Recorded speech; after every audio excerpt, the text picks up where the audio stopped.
Hello and welcome back to a new lecture on syntax.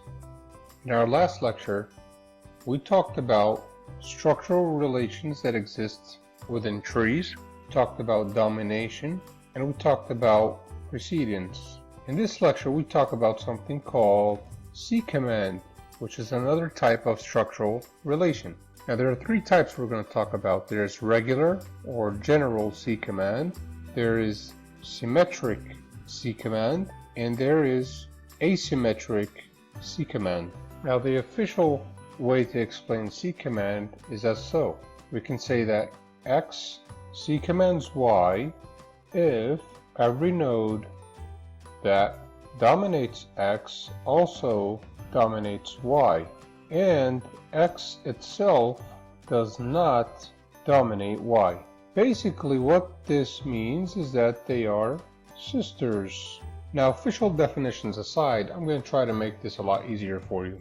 C command is a relation where you go up once and then down as much as you want.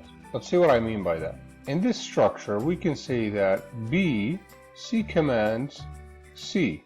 That is because we can trace a line going upwards once and then downwards. So B, C commands C.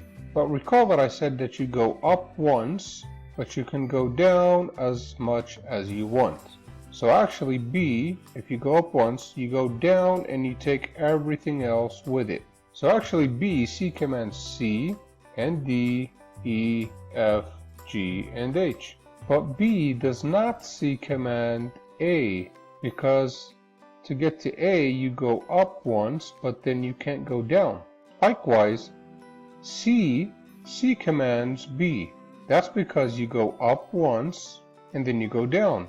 D, C commands E, because you go up and then you go down. D also C commands F and everything under it, because you go up once and you can go down this way, and you can keep going down. Now in a structure like this, B, C commands C, because you go up once and down. C commands B, because you go up once and down. It doesn't matter which direction you go.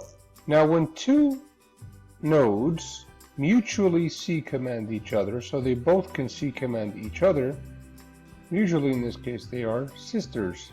And if that is the case, then we call that kind of relation symmetric C command, meaning that both of them C command each other. So C commands B, and B, C commands C. What if C had some daughters, like D and E? Does B, C command C? Yes, it does, because we go up once and we go down. Does B, C command D? Yes, we go up once, we go down, and we can keep going down.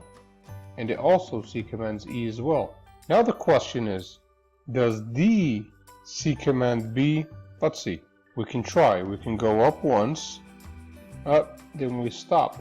That's going up once. As soon as you hit another node, that means you've gone up once. Going up this way means you've gone up twice, and that's against the rules. Therefore, D does not C command C. But recall that D does not C command B. But recall that B does C command D, because you go up once and you go all the way down until you get to D. Now since B C commands D, but D does not C command B, this kind of C command relation is called asymmetric C command. So now we have three different types. We have C command, we have symmetric C command, where they both C command each other. Then we have asymmetric C command, where one C commands the other, but the other cannot C command the first. Okay, so now that we're done with the structural relations, let's talk about some grammatical relations that exist. In particular, we're going to talk about the subject, the object, and the oblique. Now, the object has three different types. There's a direct object, an indirect object, and an object of a preposition. So the way this goes is, if you're not a subject and you're not any type of object, any other noun phrase or prepositional phrase that is not any one of these is considered an oblique. Therefore, let's see what these are. So a subject can be considered a daughter NP of TP, like so. So the subject is the daughter of TP. So here's TP. Now we're looking for an NP that is the daughter of TP, and this is the only one. So this is how we define the subject of a sentence. It is an NP that is the daughter of TP. But recall that the subject can also be a CP, as in the sentence, the fact that John is early is strange. So here, the fact that John is early is an entire CP that functions as subject. So subject is the daughter of TP that is either an NP or a CP. Now we'll look at the object. So here we have three different types of objects. This NP object is what we'll call the direct object. It is the object that is actually being moved or being affected by the action. Now this object is being moved and is being given to the benefit of Mary. So Mary is what we call an indirect object. Now here as well we have another NP, but this NP is an object of a preposition. So now we have three different types of objects. Object of a preposition, direct object, and indirect object. Now let's focus a bit more on the indirect object and the direct object.